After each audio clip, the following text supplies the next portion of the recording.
बढ़ते हुए तेल के दाम आज रोहित शर्मा की तरह हो गए हैं। सेंचुरी मारकर भी नहीं रुक रहे। देश के लोग इस वक्त परेशान हैं और सब यही सोच रहे हैं कि काश हमारे देश में भी सऊदी की तरह बहुत सारा तेल होता। पर आपको कैसा लगेगा जब आपको बताएंगे कि हमारे देश में इतना तेल है कि हम खुद के निकाले तेल से आत्मनिर्भर बन सकते हैं? क्योंकि नहीं, ये बात सच है, लेकिन फिर भी हमारी सरकार और कंपनियां इस तेल को नहीं निकाल पा रही हैं और जनता को आए दिन इंटरनेशनल दबाव में महंगा पेट्रोल खरीदना पड़ता है। आज के इस वीडियो में हम यही दिखाने वाले हैं कि क्यों भारत खुद अपने यहाँ से तेल नहीं निकाल रहा है। तो अंत तक कहीं मत जाइएगा। दोस्तों आपको तो पता ही होगा कि हमारे देश में इस्तेमाल लाए जाने वाला 80% कच्चा तेल हमें सऊदी जैसे देशों से आयात करना पड़ता है और बाकी का 20% हम लोग भारत से ही निकालते हैं। भारत में कच्चा तेल निकलने वाली सबसे बड़ी कंपनी ONGC ये एक सरकारी कंपनी है जो हमारे यहाँ से निकले 70% कच्चे तेल को निकालती है और बचा हुआ तेल कुछ और सरकारी और प्राइवेट कंपनीज द्वारा निकाला जाता है। सबसे ज्यादा खतरे की बात यह है कि भारत का खुद का ऑयल प्रोडक्शन तेजी से घट रहा है। जहां सन 2000 में हमारा oil production 29.7 million metric ton था और इसके बढ़ने की उम्मीद थी, लेकिन 2020 में यह घटकर 22 MMT तक आ गया है। इसकी पहली वजह है हमारे पुराने ऑयल वेल्स का सूखना। ONGC के पास जो भी तेल के कुएं थे वो धीरे धीरे सूख रहे हैं, जिस कारण से हर साल किसी न किसी ऑयल वेल को बंद करना पड़ता है और हर बंद होते ऑयल वेल के साथ प्रोडक्शन घटता है। अब आप बॉम्बे हाई को ही देख लीजिए।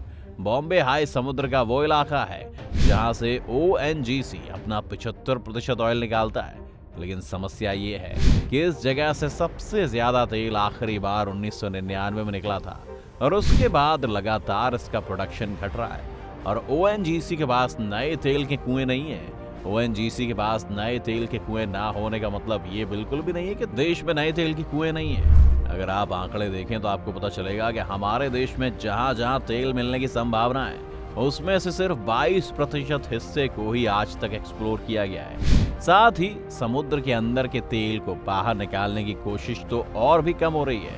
पिछले 15 सालों में सरकार ने कंपनियों को करीब 450 ऐसे ब्लॉक्स में ड्रिलिंग करके तेल ढूंढने की इजाजत दी है, लेकिन 15 साल में सिर्फ 30 ब्लॉक्स को ही आज तक ड्रिल करने की कोशिश की गई है। ये सब आपको काफी अजीब भी लग रहा होगा। अगर आपको कोई कहे कि किसी जमीन पर तेल मिल सकता है तो आप वहां पर ड्रिलिंग क्यों नहीं करेंगे? तेल मिलना तो खजाना मिलने जैसा है। ये बात सही है कि तेल मिलना खजाना जैसा है, लेकिन जब तक वहां तेल नहीं मिल जाता तब तक जितना भी खर्चा है वो कंपनी को खुद ही उठाना पड़ेगा और साथ ही कोई गारंटी भी नहीं है कि वहां से तेल निकले। इसीलिए कंपनियां बहुत सोच समझ कर ही ड्रिलिंग करने का फैसला लेती हैं।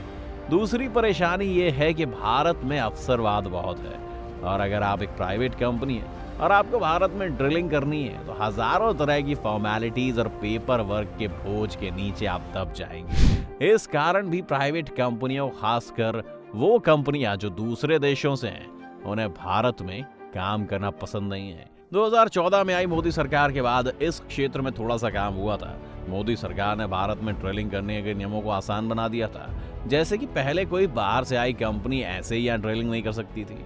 पुराने रूल्स के मुताबिक उन्हें किसी न किसी भारतीय कंपनी के साथ पार्टनरशिप करते हुए यहाँ काम करना पड़ता था, लेकिन इस नई पॉलिसी के बाद चाहे तो वह खुद आकर यहाँ अपने ऑयल वेल सेटअप कर सकती है। साथ ही पेपर वर्क को कम करने के लिए भी सरकार सिंगल लाइसेंस पॉलिसी लेकर आई है और उन्हें तेल निकालने पर लग रहे सेस को भी काफी हद तक कम कर दिया है। ये पॉलिसी देखने में तो बहुत अच्छी है, लेकिन इसमें दो बड़ी परेशानियां हैं। पहली ये है कि इसमें जो सरकार टैक्स लेने वाली है वो रेवेन्यू मॉडल पर लेने वाली है। यानी मान लीजिए आप एक प्राइवेट कंपनी है और आपने 100 करोड़ का तेल बेचा और सरकार 20% टैक्स लेना जा रही है, तो आपको 100 करोड़ में से 20 करोड़ सरकार को देने पड़ेंगे। इस पॉलिसी के आने से पहले सरकार आपसे सिर्फ तभी टैक्स लेती थी जब आपका वो तेल बेचने पर प्रॉफिट हुआ हो, पर अब ऐसा नहीं है, जो कंपनियों को थोड़ा सा इस पॉलिसी से दूर कर रहा है। और दूसरा कारण ये है कि पहले से ही बहुत सी कंपनियां भारत में आकर घाटा सह चुकी हैं, जो उन्हें दोबारा यहाँ लौटने से रोक रहा है। चलिए ठीक है, अगर प्राइवेट कंपनियां इन्वेस्ट नहीं कर रही तो क्या हुआ, ONGC तो नए कुएं ड्रिल कर ही सकती है ना। यहाँ भी सरकार से एक छोटी सी गलती हो गई, जिस कारण से ONGC के हाथ बंधे हुए हैं। दरअसल साल 2014 तक ONGC के पास रिजर्व के तौर पर 10,799 करोड़ रुपए थे, जिसे इन्वेस्ट करके नए कुएं खोदे जा सकते थे। लेकिन उस वक्त सरकार को भी पैसों की जरूरत थी, इसलिए सरकार ने अपनी दूसरी कंपनी HPCL यानी Hindustan petroleum corporate limited ONGC को ही बेच दी, ताकि ONGC के पास जो पैसा पड़ा है वो सीधा सरकार के खाते में आ जाए। फिर ONGC ने इस तरह गुजरात पेट्रोलियम में कुछ शेयर खरीद लिए और आज ONGC का कुल कैश रिजर्व 90% से ज्यादा घट गया है और ONGC के पास सिर्फ 968 करोड़ रुपए बचे हैं। तो अब आपको समझ में आने लगा होगा क्यों भारत से तेल नहीं निकल पा रहा है। पर अगर आप पूछें कि तेल लगातार सऊदी से लेते रहने में नुकसान क्या है, तो आप 1973 की यौम किपुर जंग को याद कीजिए, जिसमें अरब देशों ने मिलकर इजराइल पर हमला कर दिया था। और क्योंकि सऊदी को शक था कि अमेरिका इजराइल की मदद कर रहा है, तो उन्होंने अपने यहाँ तेल बेचने से मना कर दिया और अमेरिका में तेल के दाम 4 गुना तक बढ़ गए थे। इस एक घटना से सीख लेकर अमेरिका ने अपने भविष्य के लिए 2 महत्वपूर्ण काम किए। पहला था, उन्होंने अपने देश में ड्रिलिंग कर और ज्यादा पैसा इन्वेस्ट करना शुरू कर दिया और आज 50 साल बाद अमेरिका खुद का सारा तेल प्रोड्यूस करता है और किसी भी देश पर डिपेंडेंट नहीं है। दूसरा जरूरी काम जो अमेरिका ने किया था वो था स्ट्रैटेजिक पेट्रोलियम रिजर्व्स बनाना, जहां वो 30 दिन के तेल को स्टोर करके रखते हैं ताकि किसी भी मुसीबत की घड़ी में उनका काम ना रुके। वैसे भारत में भी ये स्ट्रैटेजिक पेट्रोलियम रिजर्व्स हैं। विशाखापट्टनम, मैंगलोर और दूर में पहले से ही जमीन के नीचे 3 ऐसे रिजर्व्स हैं और अब उड़ीसा में भी सरकार एक नया रिजर्व बना रही है। इन रिजर्व्स में 87 दिन का कच्चा तेल सरकार ने स्टोर करके रखा हुआ है।